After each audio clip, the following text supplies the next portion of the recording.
Hello and welcome back to Book 4, which I hope is the final in this series concerning breaking the currency code.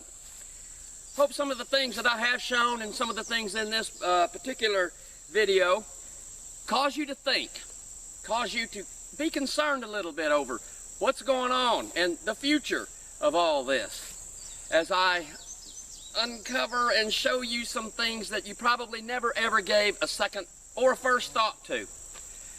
I'm going to cover several topics and I'm going to show it to you. It's not like I'm going to make it up. I'm going to just show it to you. And this is a very serious video, but there are going to be some belly chuckles in there. Yes, sir. Can't have a real serious video without some belly chuckles. And this Book 4 is an extension of both Books 2 and 3. I'm going to merge 2 and 3 together, and you'll see why, and give you some more information. In Book 2, I showed three currency manufacturing companies, and I'm going to introduce some more with this video. It's going to be out at least three new companies that print money on a global scale. And I'm going to be showing some microprint, and I'm also going to be showing some more UV like I did in Book 3. And I'm going to also tie several of these companies into the World Bank. That's right. And I'm going to connect them in a way that I feel like perhaps no one else possibly could. And so that's where we're at. I hope you enjoy this. I hope there's some lasting information in there for you. And I want this video, as well as so many of my others, I want them to be just as current 20, 30, 40 years from now as they are today. This isn't a trending issue. It's an issue that is going on worldwide, and a lot of people don't even realize that it's happening. It's just not in their schema of thinking or concern. But I'm gonna shed some light on some very troubling topics. So come with me, and I hope you enjoy this. Thank you.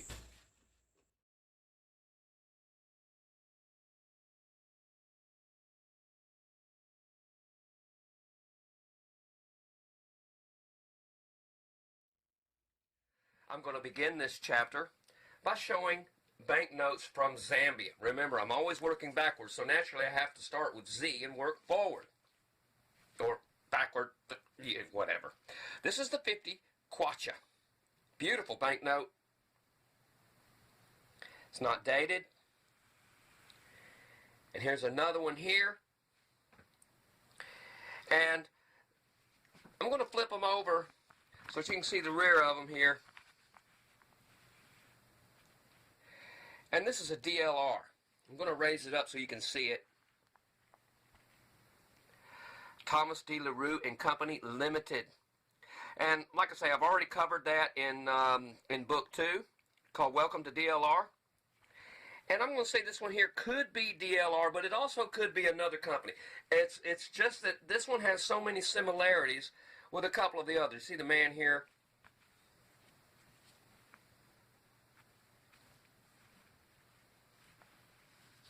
Now let's look at some more from Zambia. Here's the 10. These are all beautiful notes. Here's the 5. These two are DLR with no date. And here's the 2 kwacha that we're going to look at. Beautiful note. Bold colors. It's absolutely gorgeous. Let's look at the reverse of these. The 10 kwacha. And right down here, and by the way, these lines are not on the bills, they are just on the plastic. I'm just going to raise it up because I've already covered Thomas D. LaRue and Company Limited right there. And here we have another one. Thomas D. LaRue and Company Limited. And in this one here, you're not going to be able to see it because it's camouflage. We're going to have to put it under the microscope so you can see who manufactured this particular bill. And this is the reason. See the same man here? That's why the other bill could possibly be manufactured by this company, but I'm just leaving it open.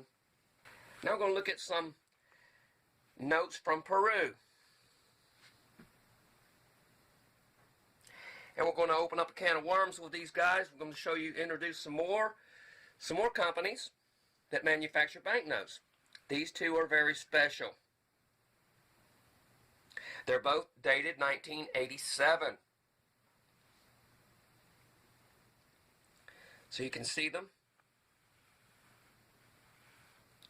Now we'll look at the reverse. And the microprint that we're going to look at is located right here on this bill, the 100. And it's located right here under this one.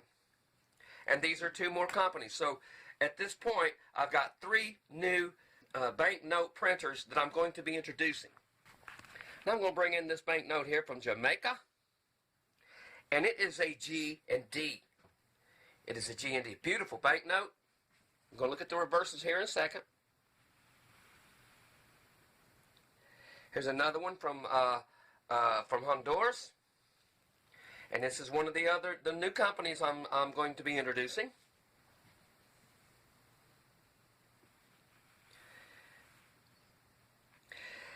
And here's the $50 from Guyana from 2016.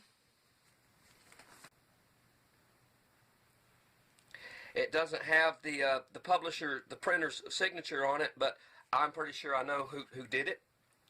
And this is another Bank of Guyana, and it's also published by DLR.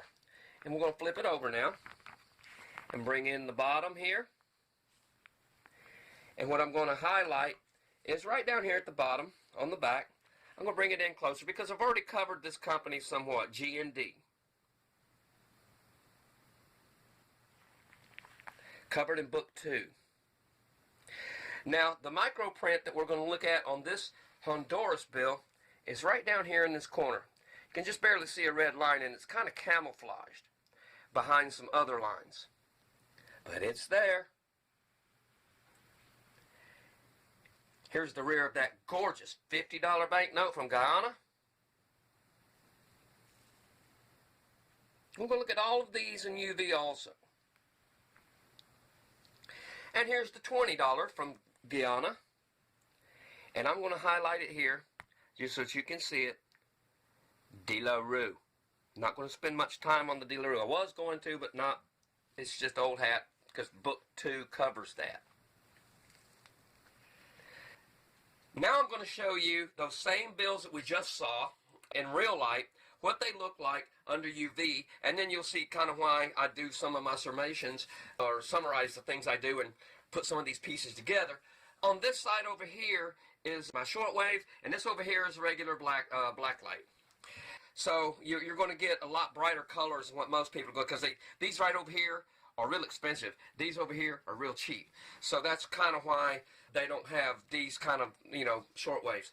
Nonetheless, these companies have their own signatures under UV as well, as they do with other artwork. And here we're going to look at this from the Bank of Ghana. I'm going to be going in ascending order. So this is working backwards after working backwards. So we're actually working forwards. We've worked backwards twice. So it counts as a forward. And now you see why I believe both of these banknotes were put out by the same company. And we'll look at the reverse of them here also. But they're very similar. There's a lot of similarities in there. This is that bank from Honduras.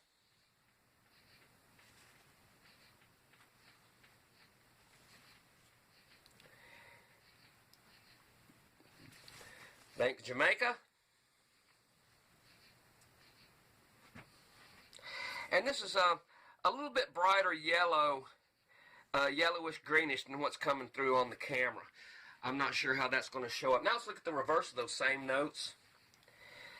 And you see there's not a lot of excitement there. A couple of lint hairs here and there. But you see kind of like the design there.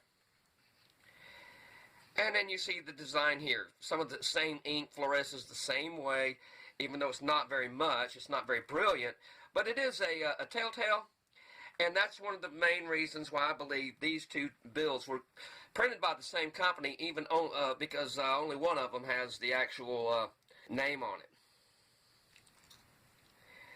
Remember this banknote here? We were looking underneath this one right here.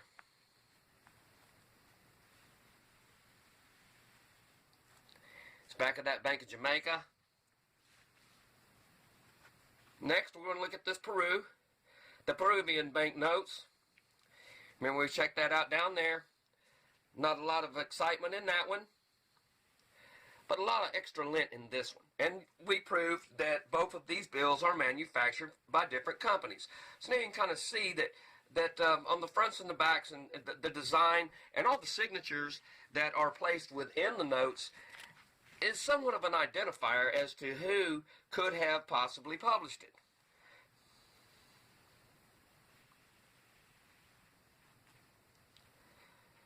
That's just all over the place. That looks like confetti. And we know who printed it. Good looking note. We're going to go back to Zambia, or actually we're going to go forward to Zambia. And this right here was printed by a different publisher than the rest of them. But you can kind of get the characteristics of seeing this and how this is laid out, plus the reverse of it as well. And that's showing up really good on the camera here. Now here's another one.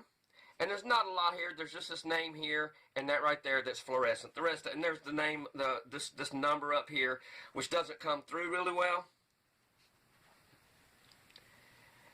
And here's this one here. And that's why I would say that perhaps even if the name was not on it, on one of these, you could pretty much take the bank, so to speak, that they were both manufactured by the same company. Which they are. See, there's the rear of that. Going up to the 5. Not a lot of excitement. Not a lot of excitement there. Not a lot of fibers. Now you see the 20 over here highlighted. It's coming through with a little bit more yellow on the camera, but it's a real seed foam greenish kind of color. And you see the number down here, and this floral arrangement in back of here. There you have a butterfly right here in the middle, and there's portions of its wings that are kind of faint, that aren't coming through good, but they're not supposed to. And then you have more artwork of floral arrangement up there. And this is the last Zambia banknote. Well, you can see that there's a lot of similarities between these two, couldn't you? Let's look at the reverse. See, the man in chains.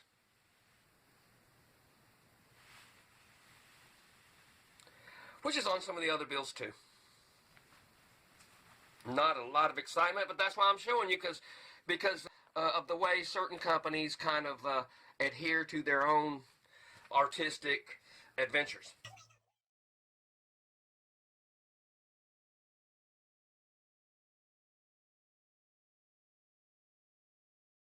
This is the first note from Peru that I'm going to show you. Basically it says Central Reserve Bank of Peru.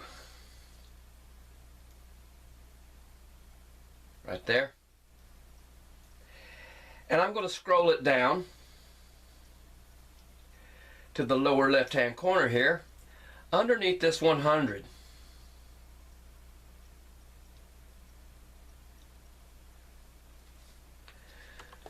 Bundesdruckerei. You see the red fiber here. And this is a company based out of Berlin. And they also print money for Peru. But Peru has some other fancy currency printed by other people. We're going to look at some of that. We're going to go into this company in more detail after a while. Just hang with me. Thought you might like to see some of this microprint. Now we're looking at my 50 note from Peru. And we're going to go down here at the bottom. It's got a bunch of lines here. These are oil well workers here. Here's a couple more of them here. Working hard, working hard. I'm going to go on down here to the lower left-hand corner. Look at all these gazillions, millions of these little lines. And right here is where I want to show you. You see the insignia there. And I'm not sure how to pronounce that, but I'm going to say Casa da Moeda do Brasil. And this is the mint for the country of Brazil. And they also do other currencies. We're going to look at them a little bit more here after a while. There's their insignia right there. Nice looking note. This company's been around for over 300 years, believe it or not. How many companies have existed for 300 years or more? Probably not too many. We'll check that out. This is a banknote I showed you earlier from Zambia. Zambia. And I'm going to do it like this so that you know there's no sleight of hand. I didn't change anything. I'm going to do my best to keep you on track here. You notice a lot of vertical lines. These are dark greenish blue lines coming down here, horizontal and vertical. We're going to go down here to the bottom of the right hand corner, and we're going to see K2 here. I believe this is from 2015. And now we're going to go straight down below the K. Look at that as it comes into view. And I'm not so sure if the camera will pick it up or if it can actually even be made out. But here we have two words. There's a word here and a word here. And this is the tip of my ink pen, so you get some idea. This is a very small print. And unless you're looking for them, you're not going to see them. I'm sure most bill collectors have no clue who stamps out these bills. But there's a word here and here. But right here, you see O-B-E-R-T-H-U-R, Oberthur Fiduciaire. And I'm going to work this company into this presentation in a big way. You're going to know all about these guys. You're going to know all about them. But unless you're looking for this type of microprint, you're not going to see it. You're just not going to see it. But you don't have to worry about that. Now, this is the last of the microprints that I'm going to be showing in the microscope. And this is that Honduras bill. See there? Honduras. And then I'm going to scroll down here, just going to move it up, down to the bottom here, underneath the 1. There's a 1 here. And we're going to go underneath that 1. And right there is what I want to show you. It's a little bit cleaner picture of it, but you see it right there. Oberthur Fiduciaire. Now you can see a little bit more clear. But it's kind of embedded within all the other red lines. It's a little bit darker red, or pinkish, purplish, kinda. And this again is a French company. Now we're going to look and explore more concerning some of these printers, some of these people who print currencies and manufacture coins.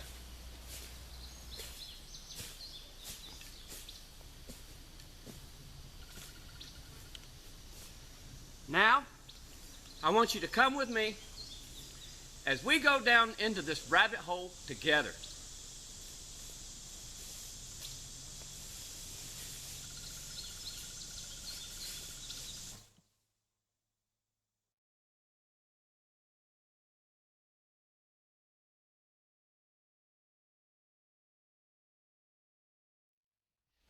I'm going to begin this chapter introducing a few more banknote publishers and coin companies and such with Casa da Moeda do Brasil. And right here's their insignia. Remember I showed on the bill that insignia right there. And we'll look at it here a little more with their website. But the Casa da Moeda do Brasil is the Brazilian mint owned by the Brazilian government and administratively subordinated to the Ministry of Finances. Now get this, It was established in 1694. Its current headquarters and industrial facilities occupy a modern plant of 1.2 million square feet just outside Rio de Janeiro. They produce legal tender coins and banknotes. They also produce medals, security prints, passports, subway tokens, postage stamps that are used and issued by the government-run service providers. And here it's talking about how they had a big foothold in South America and some African countries where they produced coins and banknotes and passports, but they lost it. And now they're trying to regain that market. And nice logo. Now let's look at some more of what they do. And this is on their website. Here's their logo up here. And I'm just going to slowly scroll. Here's commemorative medals, coins, and they also do the metal credit cards, which we'll get into more, but this is where it's going. All of this is going to metal credit cards. The plastic cards we have up today will be passé just in a couple of years when all this catches up. And plus there'll be one more other form of currency which I'll go into a little bit later. We're just going to scroll down here, and here's a pretty good shot here of the passport, ID cards, some currencies that they do.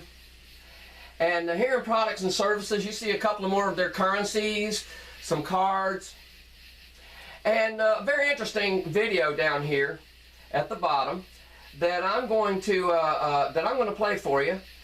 And I've muted the sound because it's all in Portuguese. But it's showing how their quality standards. Look, everything is clean, all this modern technology. Everything is spick and span, excellent machinery, modern printing, banknote, coin stamping facility, commemoratives. And here's some of the metals that they produce. There'll be some more here.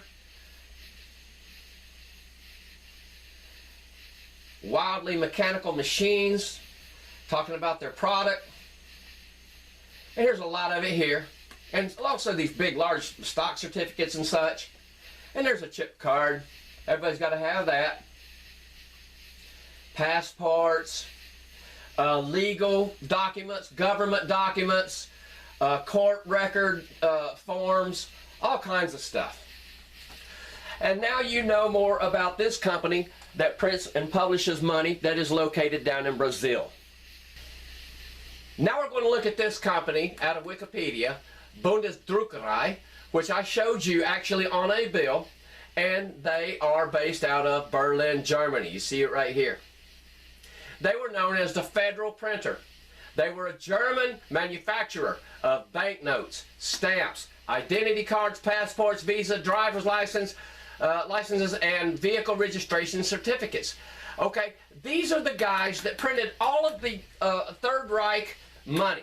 There's no question here. You don't have to make anything up. They are still a power hitter today. This is a very, very large company. And they print banknotes, and they are bold enough to put their names on some of them. Okay? Now, it was founded as the Reich Printer in 1879 and existed under this name until 1945. Well, what happened in 1945? The end of the World War II. Okay? And then it gives a little bit more history here, but not a lot, not a lot. They don't have to. They don't have to. Reich Printer. These are the guys. Now, there's something strange here. 1879, okay? That's when they're saying that this company was founded, which it might have been founded as that name. However, when you go to their website, you see all kinds of stuff here. You can see their products and services, trends, this and that, and service and support. And you have to go really deep down in it to get to their private videos or their private PDFs. And everywhere you go, they want to send you cookies. They want to know who you are. You're not going to travel around on this site and you know, unless I guess you got some super kind of VPN. Now, there's something strange here on their history. They claim that instead of 1879, they actually began in 250 years ago, in 1763. Well, what's significant about that? Okay, 1763 was the end of the 7-Year War, where Prussia was defeating her enemies on the European continent. And I find that this is a major discretion here, and I just want to point that out, that you're going to have to believe one or the other, or neither one. I don't know. So anyway, I'm giving you some background on this company here, and they are a major player. They deal only with governments and government documents, including banknotes, stamps, identity cards, passports. They don't deal with any brands.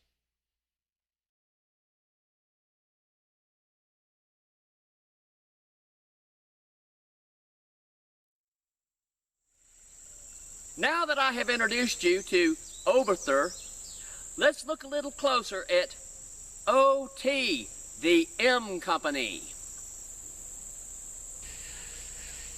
We're now going to look at another company who was printed on some of these banknotes in tiny microprint, and they are the publishers, the printers of these particular bits. This is Oberthur Technologies, the M Company, okay? And right here was a French digital company providing secure technology solutions for smart transactions, mobile services, machine-to-machine, digital identity, transport access control.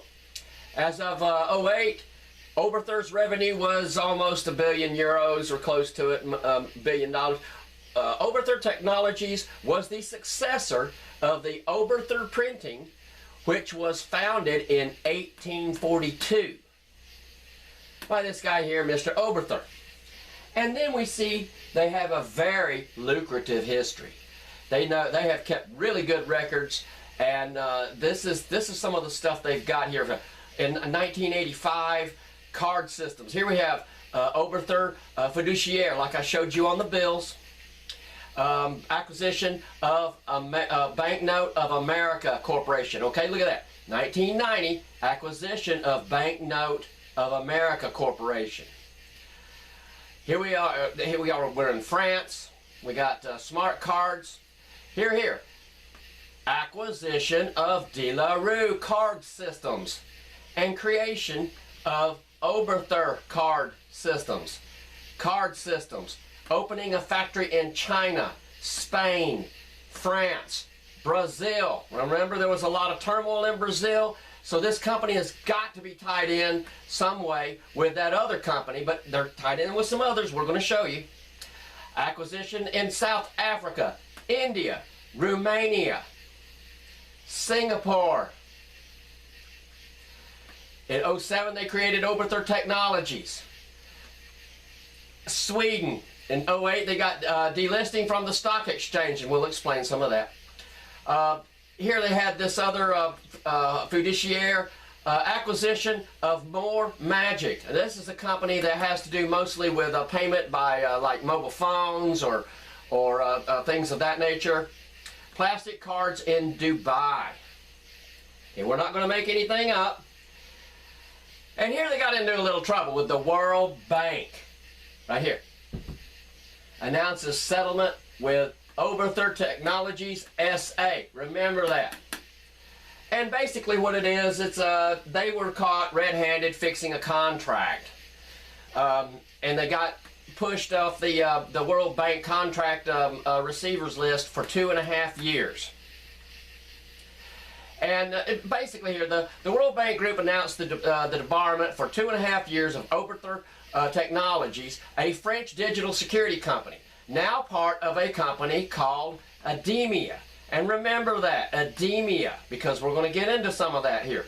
And now, what caused this is they merged with another company that I'm going to show you next. And you can read all about that if you want to. And here's the company that they merged with. It's called Morpho. Morpho. We create love brands. And they have a lot of logos and such, and brands satisfied with our services. We're just going to scroll down here, and we're going to look at these references. Our references. Look at this reference list. Huawei, Dell. Ever heard of some of these companies before?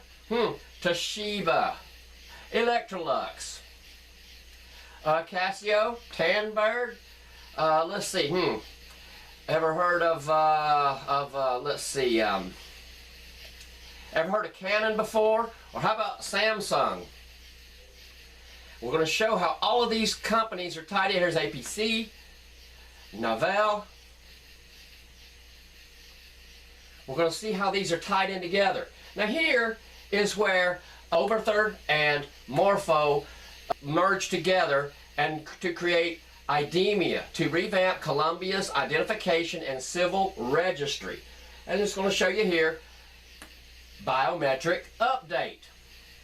Now, I'm just going to scroll down on this website and I'm just going to let you look at this. And it's going to start making sense to you. I don't want to lose you. This is Overthor's Morpho's U.S. Innovation Center explores biometric banking. Here's you got your eye, you got your fingerprint, you got your hand here. Wait till you see some of this. Denies claims Kenyan biometric voting system was hacked. They unveiled the ultra-compact fingerprint capture product. Check these out. They got all kinds of scanners to fit your budget.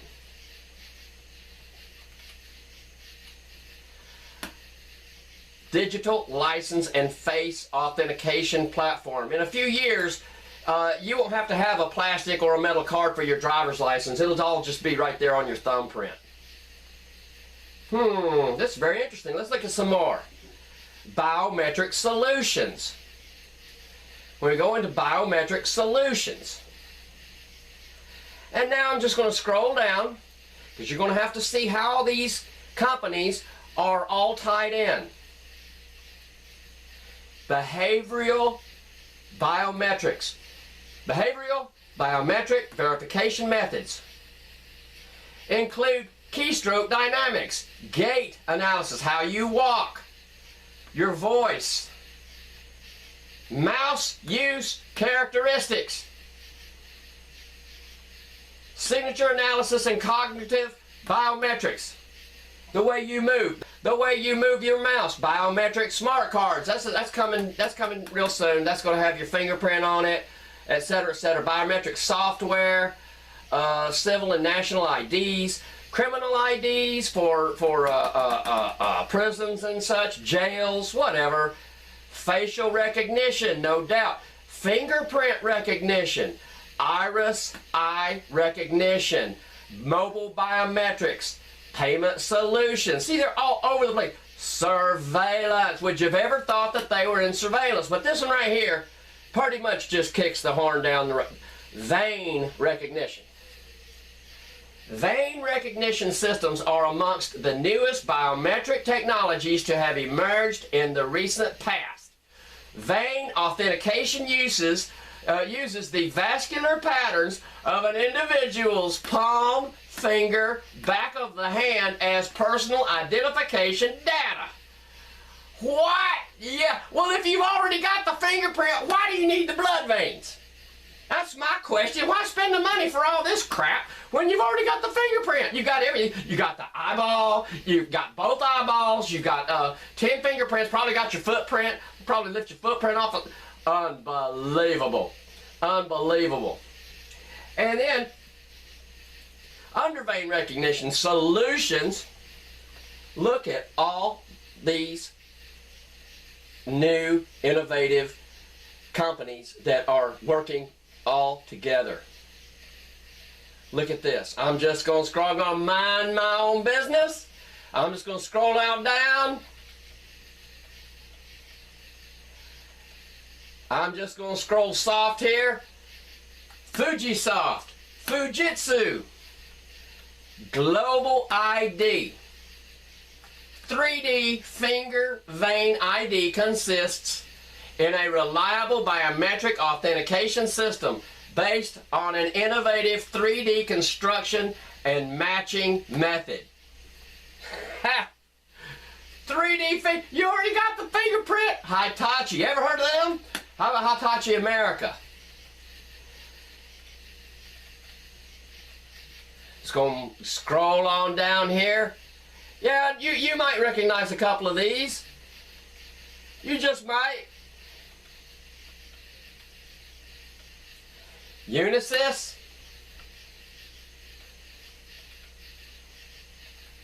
That's right. That's right. Now, this same company, OT Morpho, under the Morpho heading, would you have thought that perhaps these guys were tied in with this company? We're going to get there. Now you can see where this is going. You can see where this is going. Here we get Morpho Secure Identity. Secure Identity Morpho right here. Boom. And here you see it. And you see right here, I hope it shows up. This, oh heck, let's see. Well, maybe it'll, yeah, it's a little bigger here. This is part of the facial recognition. And these guys are tied in with this company. But you can do some more on your own, I'm sure. And we're just getting going good. Just stay with me because I got a lot more to show.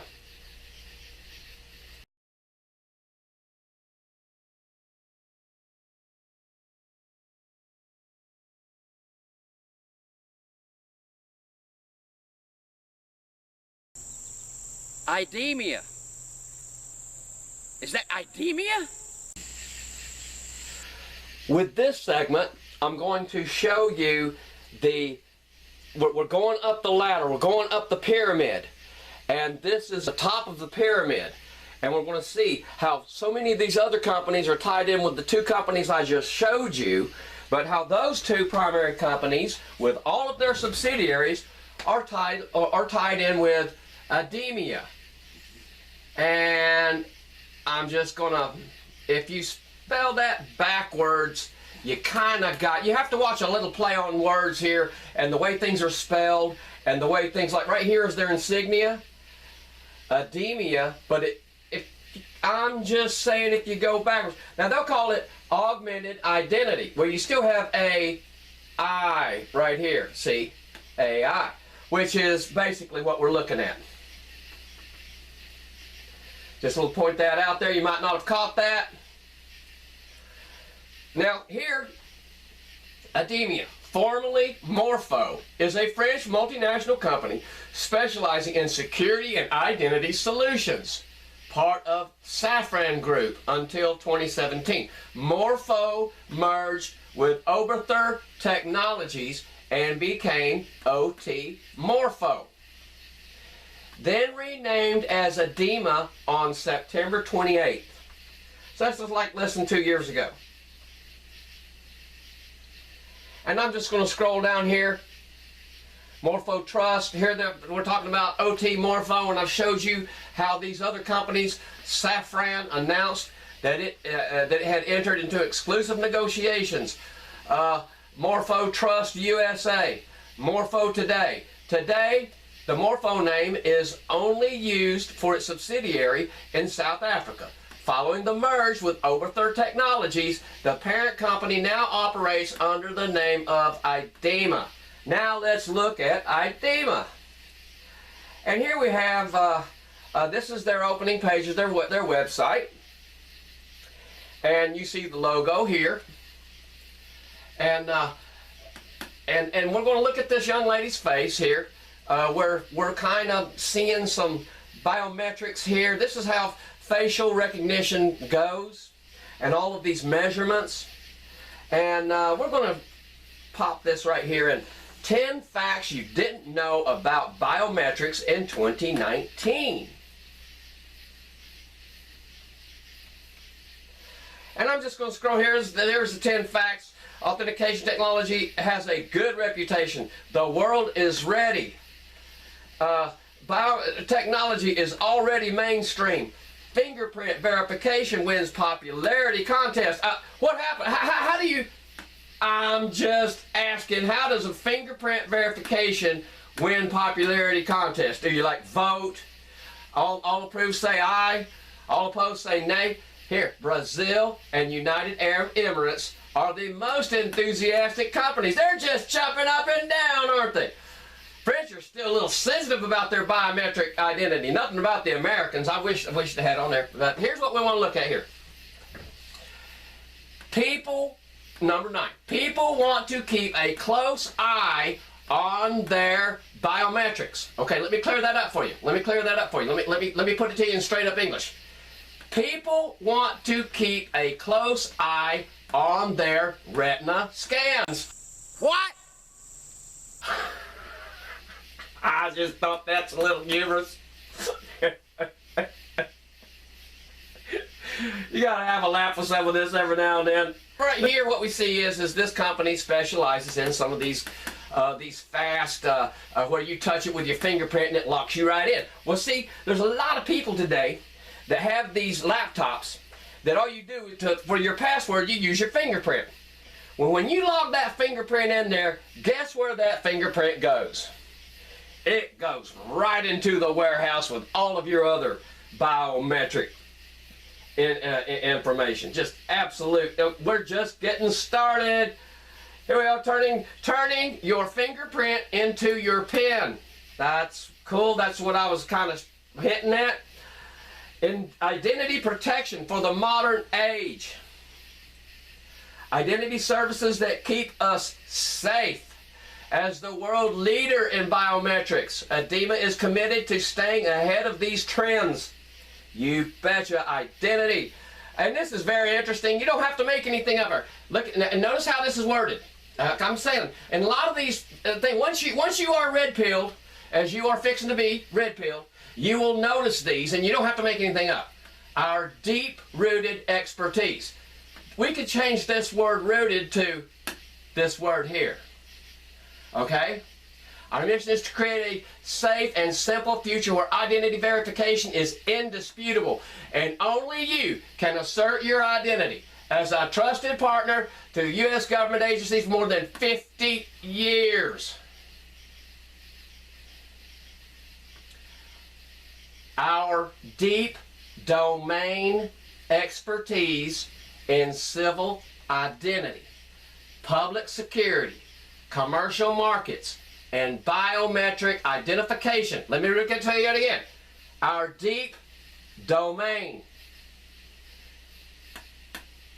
That word could be boom. I'm showing it to you here. I'm showing you, and you have to know how to swim through this stuff. There it is right there. You can read the rest of it if you want to.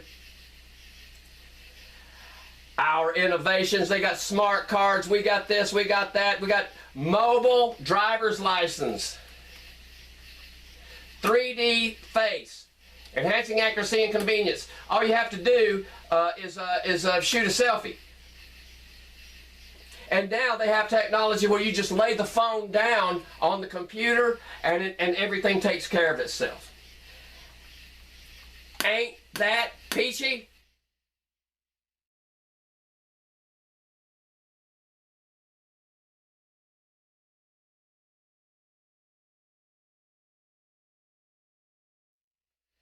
Now I'm going to give you a treasure chest for your own discoveries.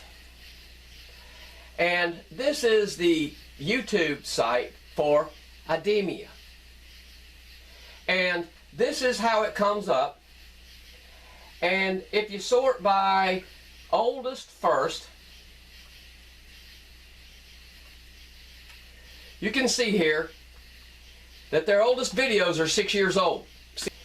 And you can see with these videos that they really show you everything. They show you their optics, their retina recognition, ID cards. How did IDEMIA deliver 8 million voter cards in Mali in 30 days? Well, unbelievable, unbelievable. And when you go to any of these sites, these are not just a YouTuber working out in the middle of stupid nowhere in a tiny cabin with just baroque and barbaric equipment. Each one of these videos has thousands and thousands and thousands. I would say that there's well over several $1 million worth of production into these videos, and some of them are 42 seconds long, 5 minutes. And it's been online for 5 years, and they only have 1.3 thousand views. Some of these don't have, here's been online for 6 years, and it's only got 4,700 views. 5 years ago, 513 views. And just scrolling down through some of these, all of these, especially even this 31 second, these are just unbelievable produced. I mean, actors and actresses out the wazoo, company employees, how we design passports at IDEMIA, very good. I watched it because it had 31,000 views on it. Okay, they only have 3,700 subscribers. And this is an international global company with, oh my goodness, they have over 160 videos on this channel. And these are just incredibly intricate. I mean, the photography and the filmography is quite entertaining. The dinner series, that's hilarious. Morpho Wave, these are all great. Now, I'm going to just cruise over here to the Morpho tablet. This is the Morpho tablet, and just so that you see it here, I'm going to, and this logo right here comes up at the beginning of each and every one of these videos.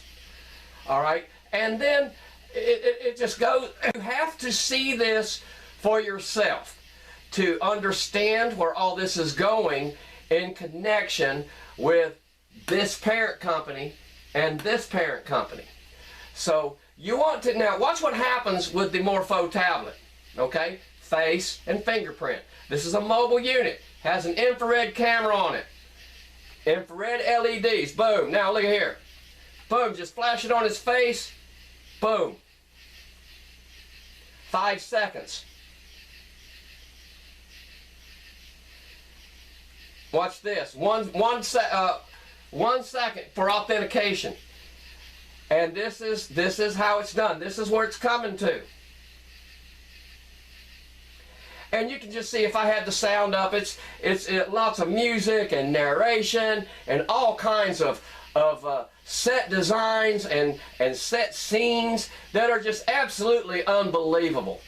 These are all paid actors and actresses, and just unbelievable the amount of money that they will spend for 3,600 views. Most powerful iris algorithms. And that's how it's done. Amazing.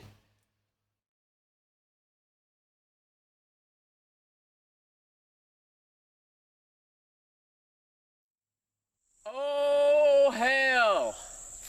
My goodness. I told you we were going to lighten it up a little bit. And that's exactly what we're going to do. I'm going to show you something that you would have never ever thought that this would have existed before. Not in a million years. Not in a million years. This is just absolutely outrageous. Now, like I said, we're going to lighten things up a little bit and have a little fun. We're going to get a big surprise out of this. And I'm going to be showing you this very, very nice currency here, okay? This is a very nice piece of currency. And wait till you see it in UV. Oh, my goodness. The manufacture of this banknote is just absolutely superb. And I'm going to flip it over so that you can see the Hell banknote. That's right, right here. Right here. Okay? Now, you probably didn't know that there was a bank down in hell. And there's a little story behind these notes, is you can actually collect entire sets of them from like 10, 15 years ago. And what the purpose of them is, and this is no joke, I'm not making this up. If this is the first time you've ever heard the hell banknote, then so be it. But what you do is you buy a bunch of these, either online or in person, whatever, and then you're supposed to take them home and burn them for your ancestors to be taken out of hell, okay? And there's a problem with that. There's a problem with that. Is think of all these people that are collecting these notes because they're just beautiful, and they're putting them in these plastic keepers like this, and they're not burning. They're not turning them into the bank of hell. And you got all these ancestors out there going, oh my goodness, please burn those notes. I'm tired of burning up. And the guy, here on the earth plane has nothing more to do than to collect them. Bad situation there. I mean, family situation, family ties. And one of my friends told me after he saw this, he goes, Harry, will you buy enough of them to get me out of hell? I said, man, I'd have to burn my entire currency collection. And I barely got enough money to pay for my own sins, much less mine and yours both. But here it is. Fun little story, note. And you can look them up online. I'm not making this up, not making it up. I'm sure that sooner or later we'll have, they'll be graded to, 66, 63, 65. And we'll know what plate they came from, what year they were. I'm sure we'll know everything about them soon. But let's check this note out. You're not going to believe it.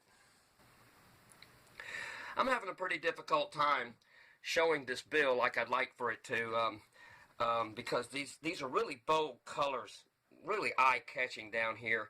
But I've had to do some tricking with my lights. I got a little bit of light coming in this way and some light coming down from the top. So... but the bold colors are not showing through. This is really bold blue, bold red, and this is a kind of a goldish orange here. Really neat stuff. See if I can kind of get a mixture of the lighting here to kind of make it show up. Now, I don't know if this is the Chinese Satan or not, but all these tassels in the hair here show up with really bright reds and yellows and greens and blues through here, this rack over his head. I'm going to show you something I found peculiar with this note. Is as I bring it closer to the camera, watch what happens around his head. The fire comes into view there, see? I hope that comes through. The fire comes in. And that's bleed over from the back, but it only happens in the UV, and I think that's pretty neat. The Bank of Hell note, quite intriguing. I just can't figure out how come I can't get a good shot of it under UV. But that's not too bad.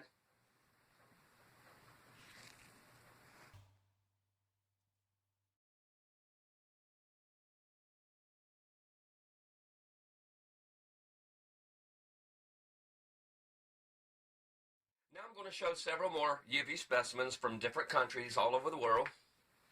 And these bills come from, I believe, Mongolia or someplace near the Himalayas. And we're going to look at some really nice UV signatures in these bills here. These banknotes are beautiful. These are from 1993.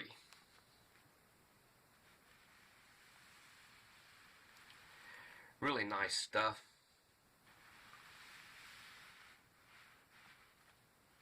There's the 20,000. And there's several that I don't even have. Here's the reverse of them. Same lot.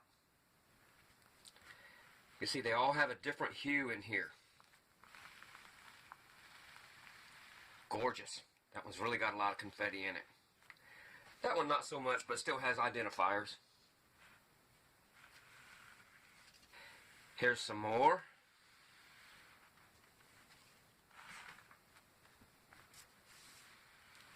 Just really gaudy. It's like a real bright lime greenish yellowish. Lime yellow is what I would call this. Not a lemon yellow, but a lime yellow.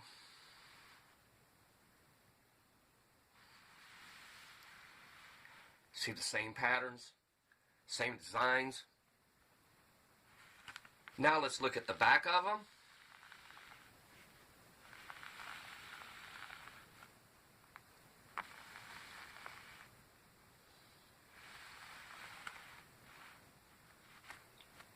Nice hues and colors in there.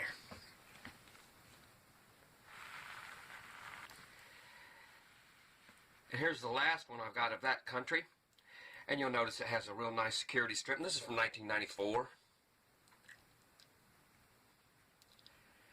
I'm going to jump around a little bit. This is from Mozambique. 1993.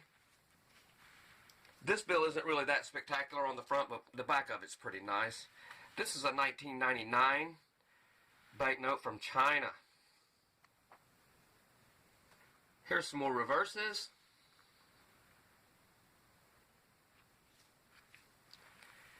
And this is the rear of that one that didn't look so good on the front, but the back is really nice. Oh, this might be the front, I don't know.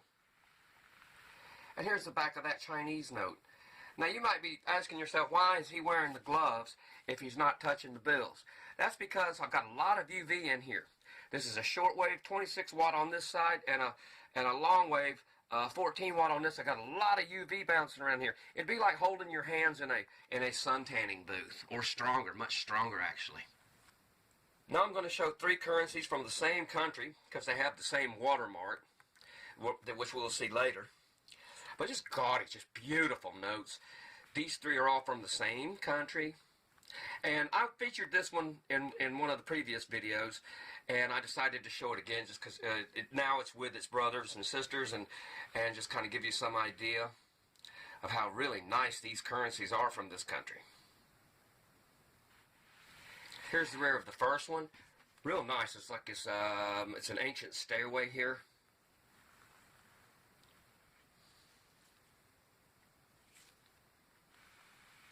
And this one not so much. Just got some confetti in it, some lint. Now these two notes I'm going to show you are from Indonesia.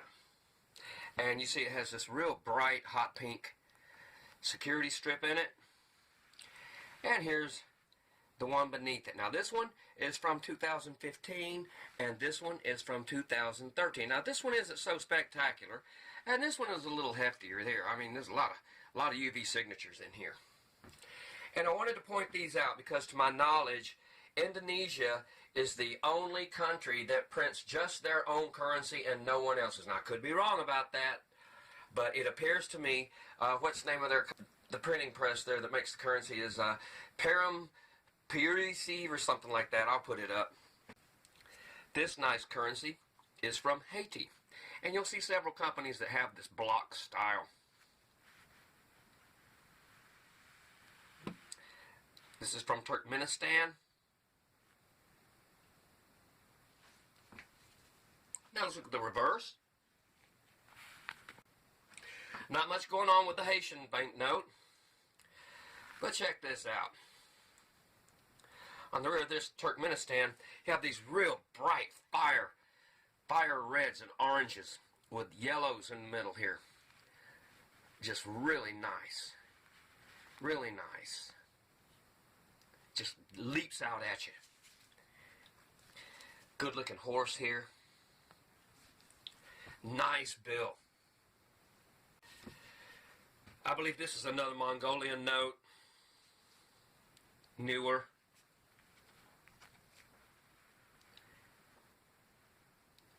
Here's that block, that square block again, from Ukraine, 2011. And here's another one here, from Ukraine. Very similar. And this is from Somaliland. Got that big 500 in there, bold, just jumps out at you. Now let's look at the reverse. Here's the rears here.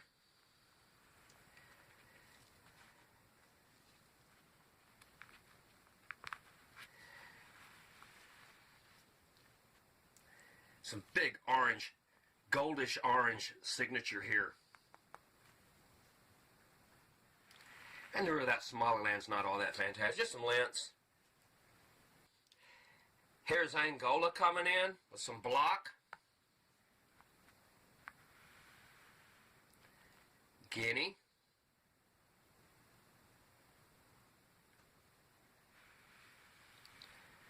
Another Mongolian. And this one's from Serbia. Now let's check out the rear. See, there's a really wide strip over here on the back of this one, and that's over an inch wide there. Nothing much there, but look at this guy. Ain't he handsome? I thought that was kind of corny, the way they did that. Got the big identifier there.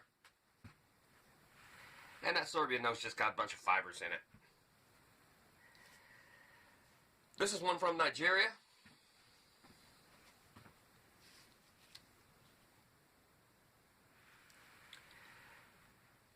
Here's another one from Malawi.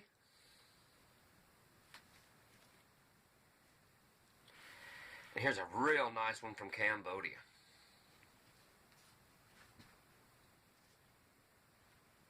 It's beautiful. Check out all these colors here. Now the rear of the Nigerian build is quite unexciting. But check out this Malawi. That's beautiful. This is real bright yellowish with a tinge of gold in it. Really nice looking color. And here's the rear of this Cambodian. And Cambodia has really good looking currency. There's just no doubt about it. Excellent. Excellent. Let's look at some more. This one comes from Burundi.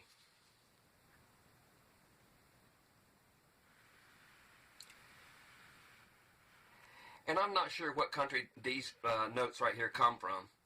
And this side of them isn't really that spectacular. There's the rear of that Burundi. But now check these guys out. Isn't that nice? All kinds of pinks and purple pastels in here. You got this goldish yellow in each one of the centers. It just kind of makes it really shine out. Really nice artistic UV signatures. I think that's really neat. Here's another from Malawi from 2015. There's one from Uganda. Notice the block.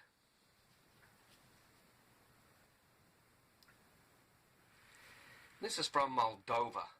And it is just a spectacular note under UV.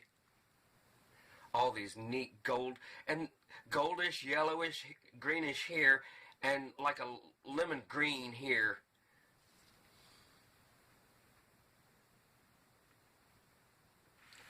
And this one here is from Saudi Arabia. That right there just stands out.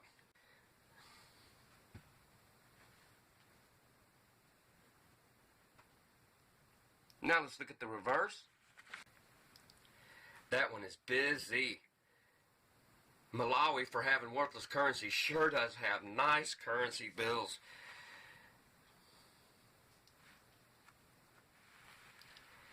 Now this one's really spectacular in the lint, as I showed in, I think it was book 2, how several of the lints have different colors embedded in the lint itself. Here you have red and yellow, a bright red and bright yellow. This is like a blue and yellow, red, blue, black. You know, they're all over the place. And here's this one.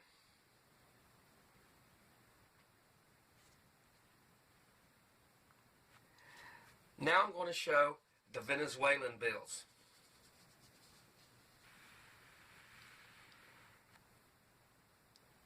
They have all kinds of UV signatures.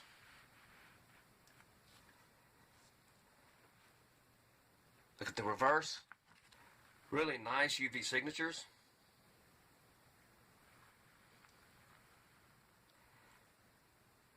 Oh, that lint in there. With these Venezuelan banknotes, you can take them and put them together, and you can see how they complement each other. Let's try another one here. See between the colors and the stars on them, and that's what they're made to do. This is really unique. I don't know of anyone else that does it quite like this. Here's some more Venezuelan notes. Got a couple more to show you. Big armadillo there. Not really spectacular, but this one right here makes up for it. Now the reverse. And here's the rears, or the fronts, I'm not sure. But you can see how they would all go together. And that's got all kinds of confetti lint in it, that one there. But Venezuela has all these security signatures embedded in their currency. And we're going to look at some more also. But these are just really nice currencies. And it's just a shame that it's worthless. So I wonder who is printing the money for Venezuela. What happened there? How come there was a breakdown and currency just got zapped up?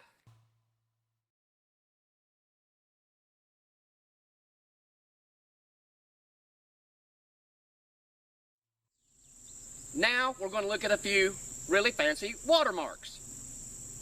And now they have 3D watermarks. That is technically superb.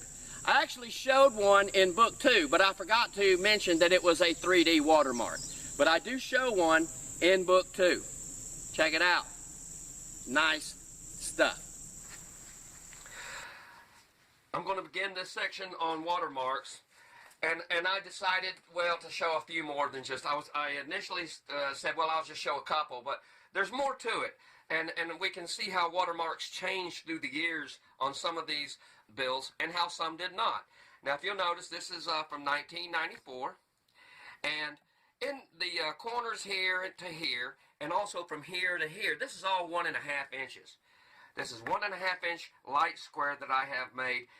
This little apparatus to shoot the light up to show individual watermark symbols. Here's another one, a couple of years down the road, same country, and it's the same fella. And here he is again on this bill from, 1999? Here's a nice building, bold building, about 1.5 inches, by 1.25 inches or so. Handsome watermark. That's so you can get some idea how large these are, because I've got it, my camera set at a certain distance away on a certain setting, so you're not going to get any idea of how large these are, other than knowing the fact that this right here to this right here is 1.5 inches. I'm now going to show a few small Egyptian bills. Nice looking watermarks here.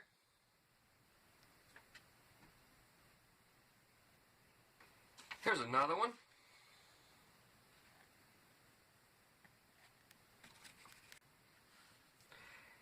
And here's another one. Nice looking Egyptian watermarks. Here's a watermark of Nikola Tesla on a Yugoslavian banknote from back in the 90s. This is a bill from Russia. And a lot of the Russian notes had stars, star symbols in their watermarks over the whole bill. So the whole bill had these stars in the background. Here's another Russian note from the early 90s. And it has stars all in the background.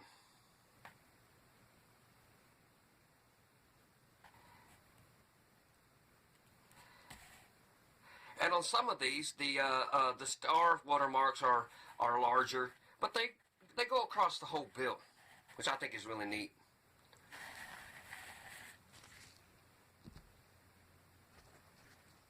Here we have another really nice watermark from the Bank of Mozambique. And what I want to point out is that these are now starting to get some kind of depth to them. When you see it, we're starting to get like a more of a thickness depth.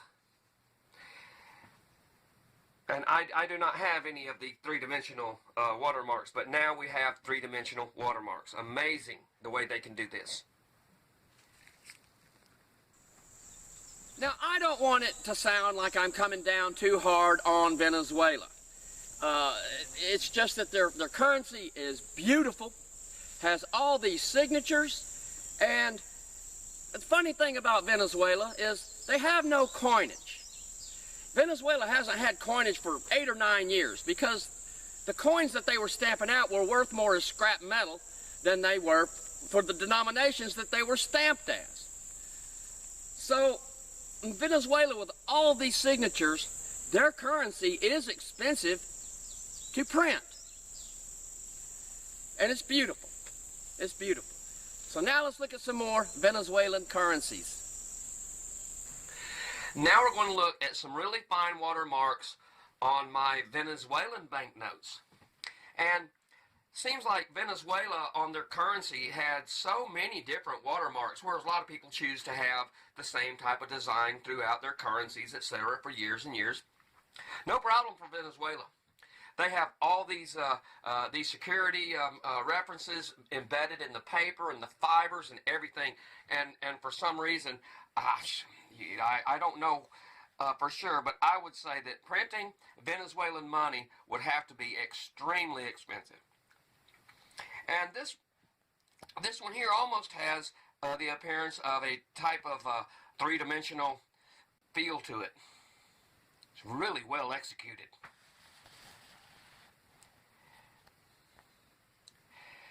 Here's another one from Venezuela.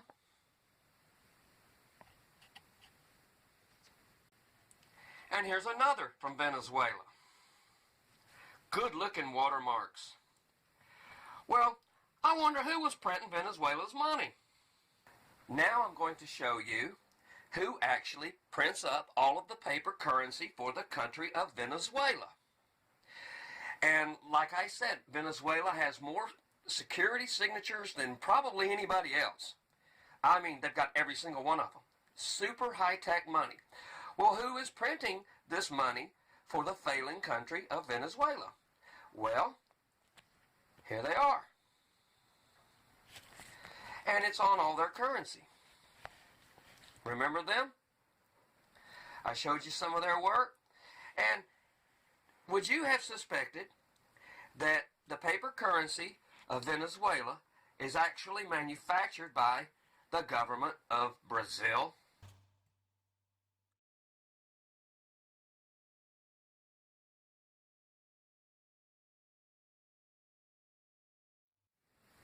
After I put my shoots together, I looked at them and said, man, there might be some people that really want to see how nice these notes are in real light. You see them in UV, and I thought, well, you know, usually I show it in light and then in UV, but now you get to see what they did. Remember all the signatures, the UV signatures in these notes here.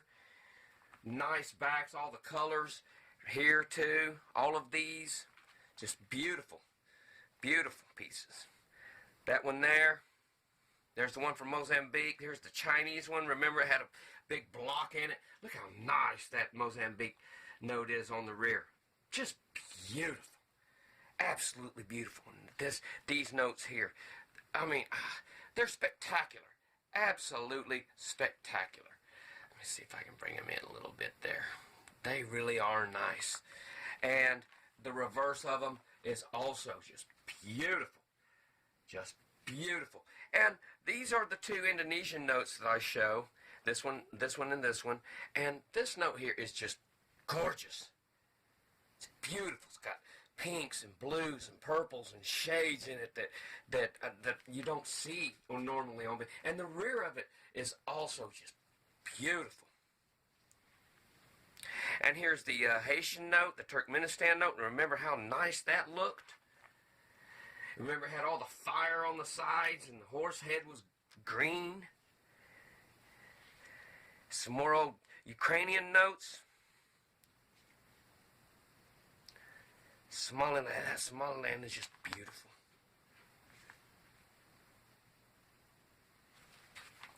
And the rear of it is nice also. And here's that big orange piece here, the signature here with a fan, a spray of candles or something on it.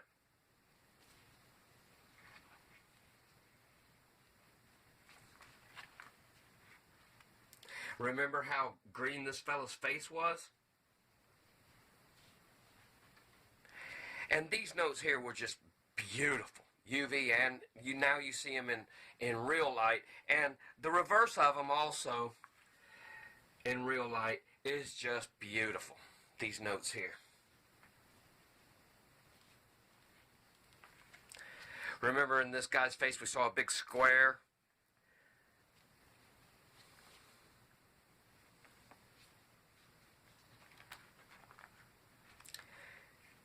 Coming up on the Venezuelan notes.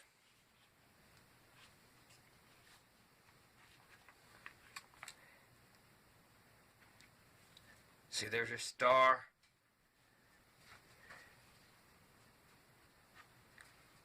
Two more Venezuelans. And these were some here that I used in UV, and also a couple of them in the Watermarks. I just wanted to show that because that's Nikola Tesla, one of my heroes.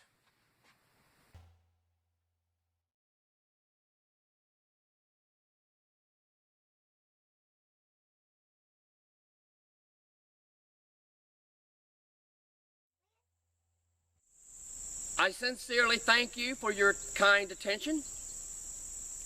Hope you enjoyed it. Hope there was something in there that you learned from. And I want to dedicate this video to my longtime dear friend and mentor, Dr. Ralph Wallen, who passed away last week. We're going to miss Ralph. There's no doubt about it. We're going to miss Dr. Ralph. So, the Doctor of Exegesis wishes you well, my brothers and sisters. Peace out, and until next time, God bless all of you. Thank you.